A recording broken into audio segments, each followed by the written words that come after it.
আসসালামু আলাইকুম। মুন্সি কৃষি ব্লগ থেকে শখের কৃষি। ইতিপূর্বেও আমার এই বাদাম ক্ষেতের একটা ভিডিও দিয়েছিলাম। সত্যি কৃষক ফসল ফলায়, ভালোটাই শহরে বিক্রি করে, যৎসামান্যই খায়।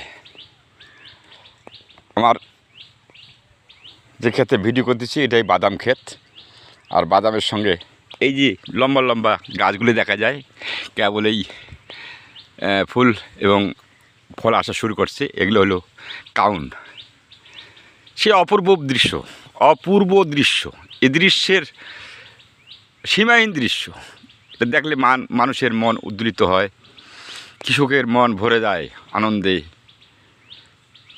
এই বাদামগুলো এত সবুজে আচ্ছাদিত, মানে সবুজের গালিচা। বড়লোকের ঘরের মেজের গালিচা কার্পেটের মতো অনাবিল সৌন্দর্য, যা দেখলে মানুষকে মুগ্ধ করে। এর সৌন্দর্য মানুষকে মন কেড়ে নেয়। আমি আপনার ভিডিও করে দেখাচ্ছি আপনাদেরকে, আপনারাও উদ্দীলিত হবেন এবং মনে আনন্দের জোয়ার বয়ে যাবে। কল্পনা অতীত। এই তো কয়েকদিন হলো চৈত্রীর দাবাদহে এই প্রচণ্ড রোদের এই বাদামগুলো আমরা নিড়ানি দিয়েছিলাম।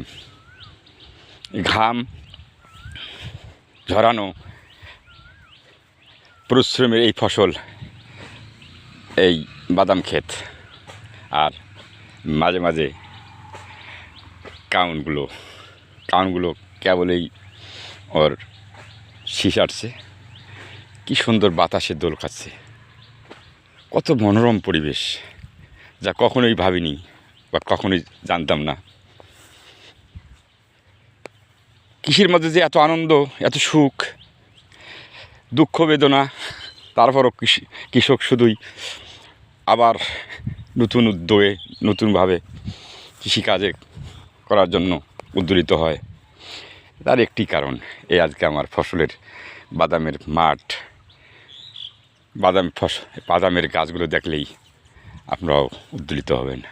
আসুন আমরা সবাই মিলে বাংলাদেশে কৃষিকে প্রাধান্য দিয়ে কৃষি প্রধান বাংলাদেশকে স্বনির্ভর করে তুলি। প্রত্যেকটা কৃষকের ঘরেই খুশির বন্যা ছয়ে যাক, এই কামনা করে শেষ করছি। আল্লাহ হাফেজ।